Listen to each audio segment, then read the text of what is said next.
What's up, guys? 2020 was a shit year, the critic here, and today I want to talk about my top 50 albums of 2020. Now, we all know that 2020 was a complete shit year for many reasons.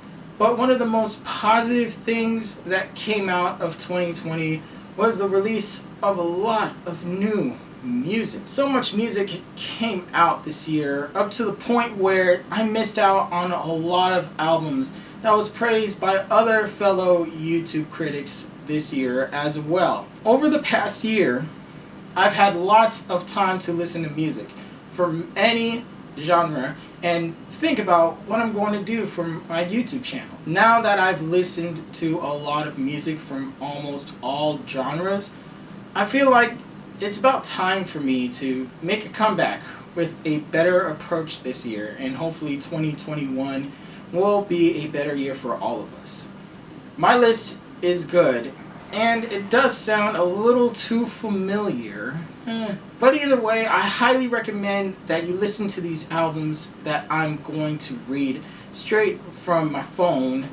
So without further ado, here's my top 50 albums of 2020. Number 50, Pray for Paris. Now, I know what you guys are thinking, that was on my top 10 albums of 2020 so far, but Pray for Paris by Westside Gunn hasn't really aged on me due to Gunn's performance, which is not really that bad at all.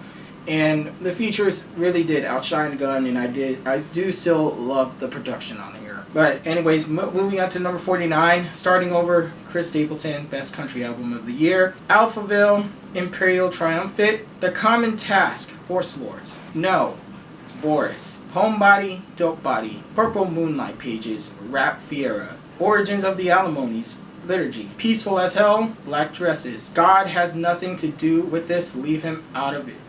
Backwash. And at the end of my 40s, number 40, Future Teenage Cave Artists, Dear Hoof. Now, on to the 30s. Innocent Country 2, Quell Chris and Chris Keys, More Jewelry, True Opera. Underneath, Code Orange, West of Eden, HMLTD. Man Alive, King Cruel, Fetch the Bolt Cutters, Fiona Apple, which I think is kind of like a very controversial and divisive album when it comes to people putting it on their top 50. Some didn't like it, some loved it. I loved it myself, personally. And, you know, it's a type of album where some tracks did grow on me and some didn't. But anyways, moving on. Number 33, Ungodly Hour, Chloe and Haley. 32, Women in Music Part 3, Haim. Now, I know I didn't really put this on my loved list on my Instagram, but this album did grow on me a lot, and the performance from my fellow Valley girls are, you know, made pretty much one of their best albums ever. 31, Miles, Blue in Exile. Highly recommend you listen to that.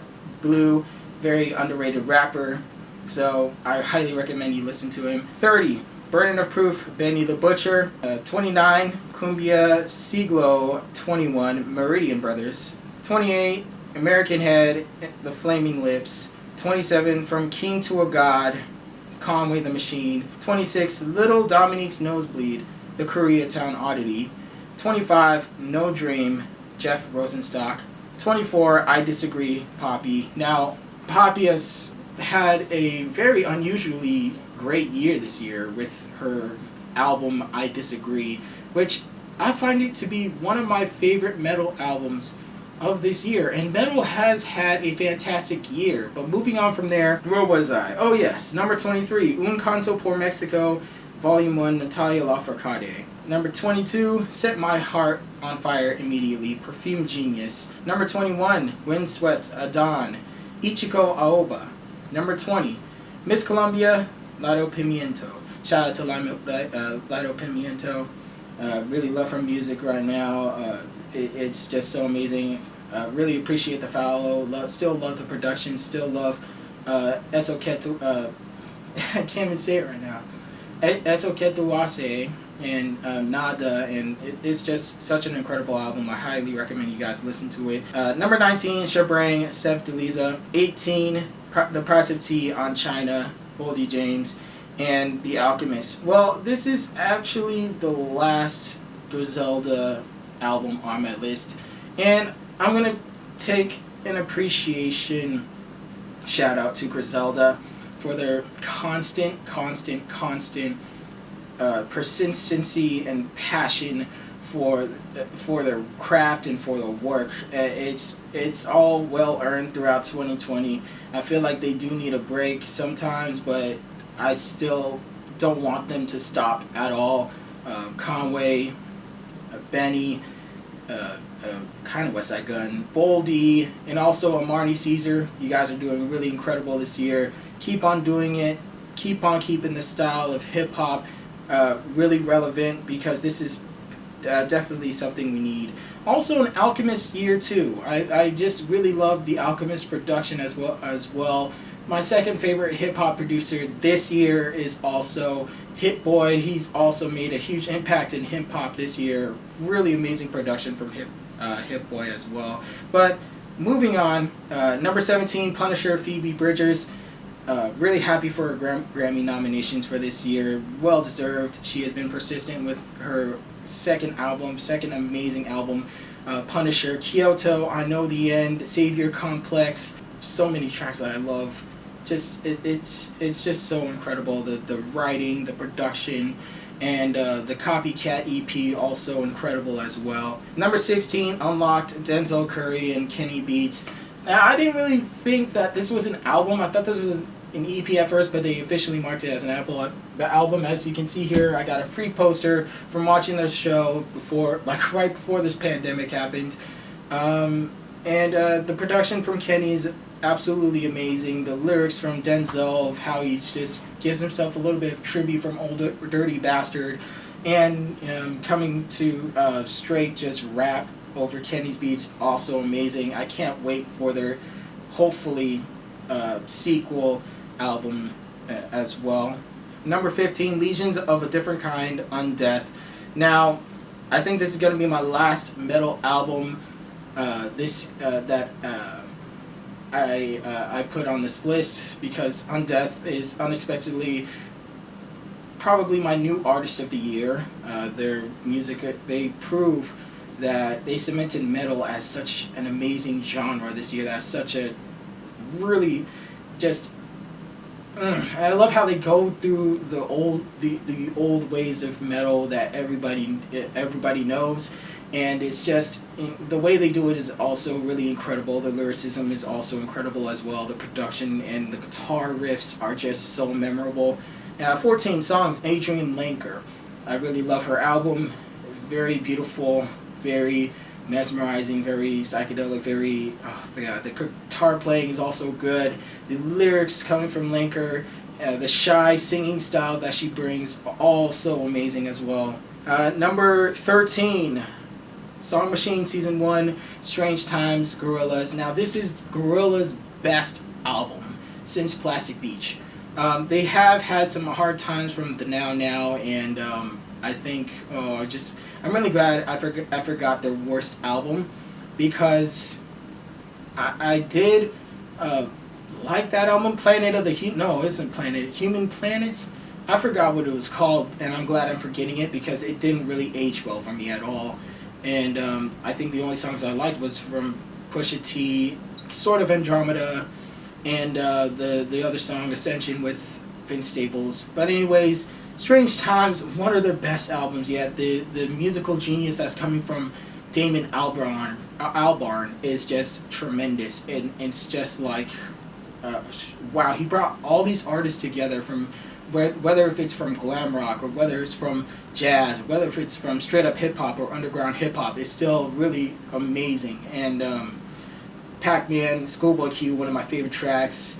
I have so many favorite tracks on this album. There's so many songs on it, and all of them are just so amazing.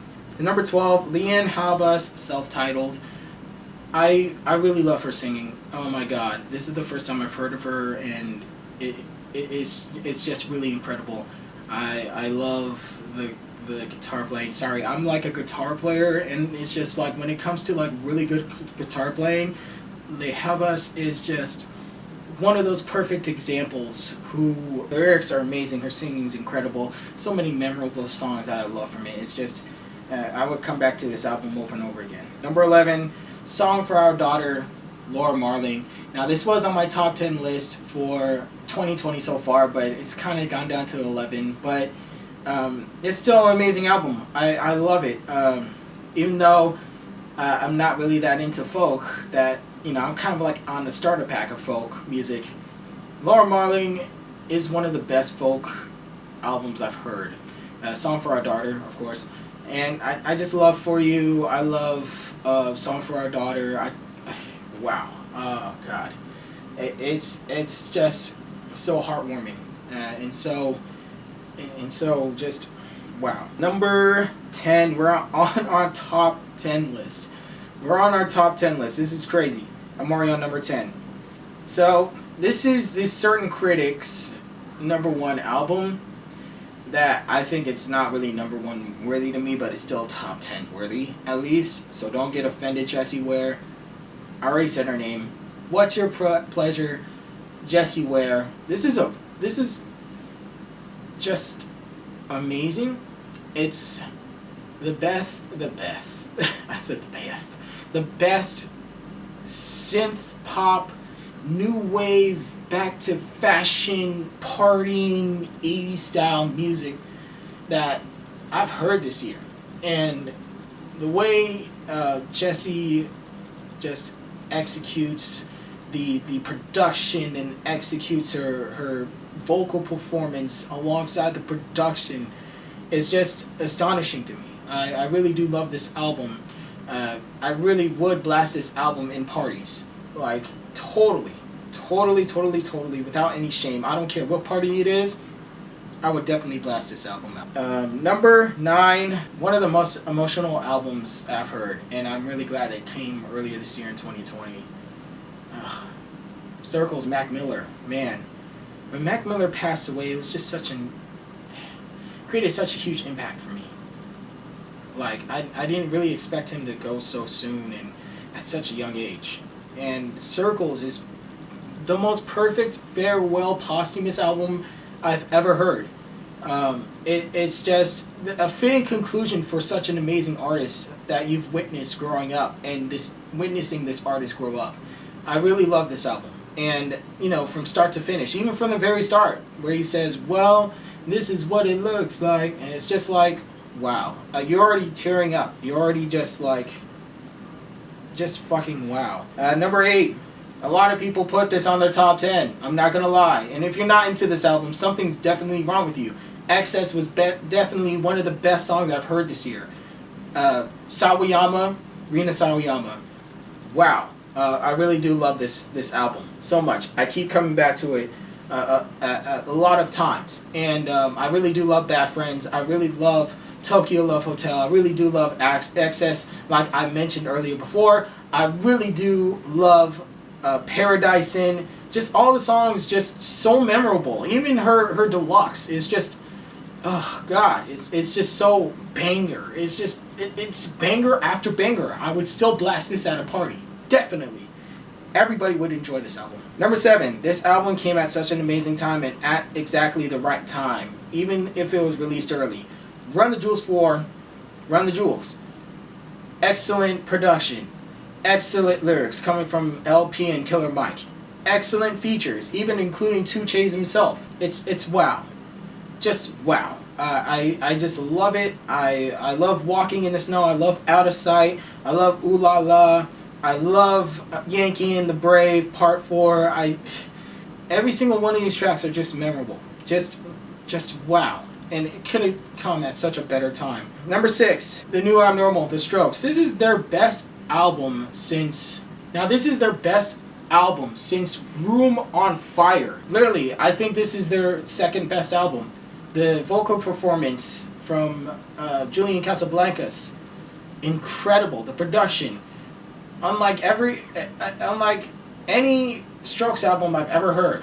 It's just wow. Selfless, At the Door, The Adults Are Talking, Ode to the Mets. Favorite tracks this year. Just wow. I could sing along to this song. Sing along to it. It's just wow. Number 5, we're on 5 now. We're on 4 more left. Number 5, I'm really glad this album is getting noticed. I'm really glad this album's Grammy nominated for Best Rap Album of the Year. Y'all know it. Alfredo, Freddie Gibbs, and The Alchemist. Just wow. Best lyrics I've heard from Freddie.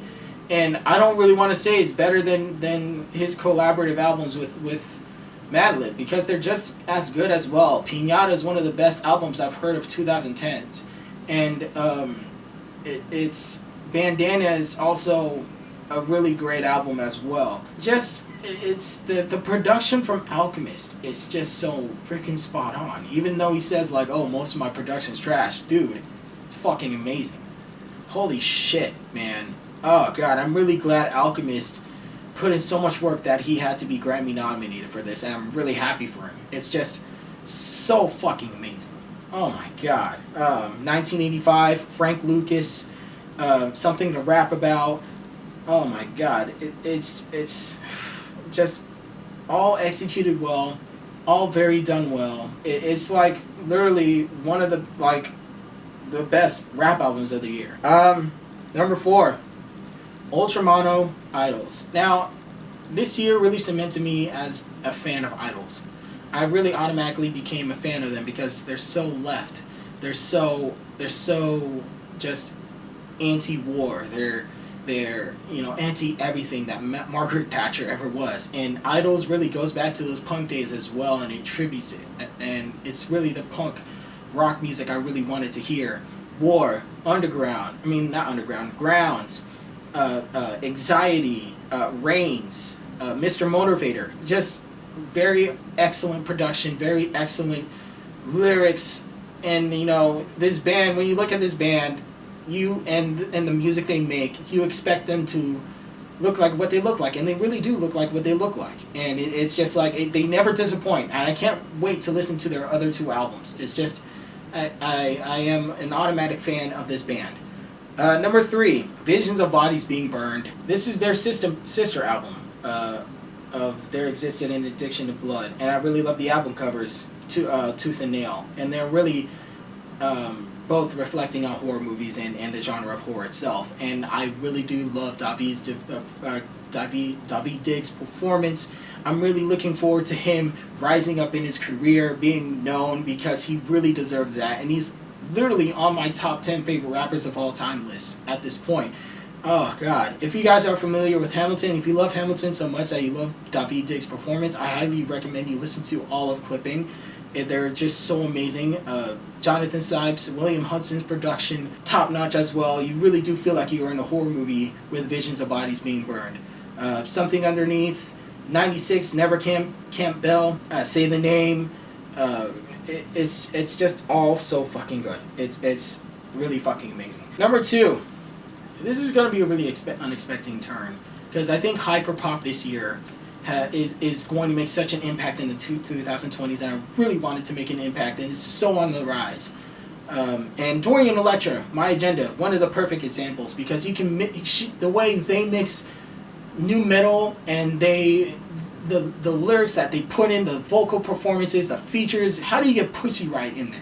Like, wow. It's just, I really love Gentleman, fucking banger.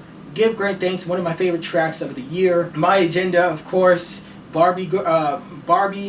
It's just wow. Oh god, I really do love it.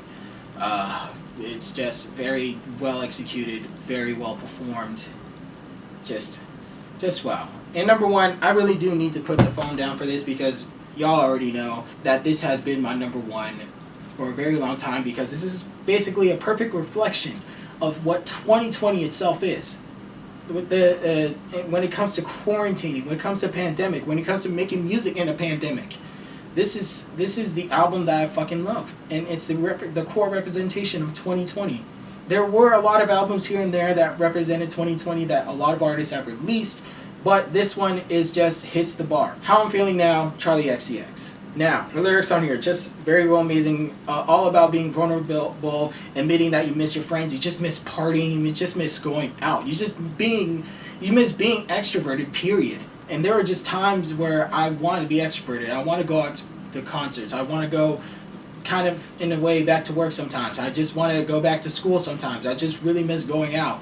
And, you know, I come to how I'm feeling now, Charlie XCX, every time I feel that way. And, you know, Forever, Claws, Anthems, C2.0. It's all very amazing, and I really love what Charlie's doing nowadays. I really do. I listened to her earlier work. Her first two albums wasn't just it for me until Pop 2 came out, and Vroom Vroom, and it's just the path she's going down, this completely different path from being known as the girl from the chick who sang the chorus from Iggy's One Hit Wonder song to this. It's just wow. It's just so amazing to me, and I love the production. I'm an ADHD person, so I'm really gonna love the beats to this as well. I'm really looking forward to hyperpop making a huge impact this year. Not this year, but the next 9 years now, actually. But anyways, yeah, that's my top 50 album of 2020, and just wow. This is why, you know, music is the only positive side of every year, and yeah, that's just pretty much basically it. Yeah.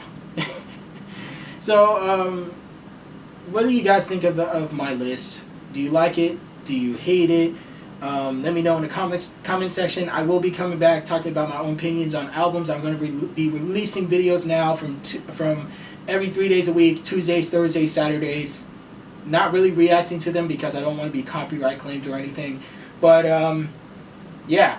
That's my top 50 albums of 2020. I hope you guys have a very wonderful day. Happy New Year's to all of you. It's all love, all positivity, all respect. And yeah, that's pretty much it. Peace out.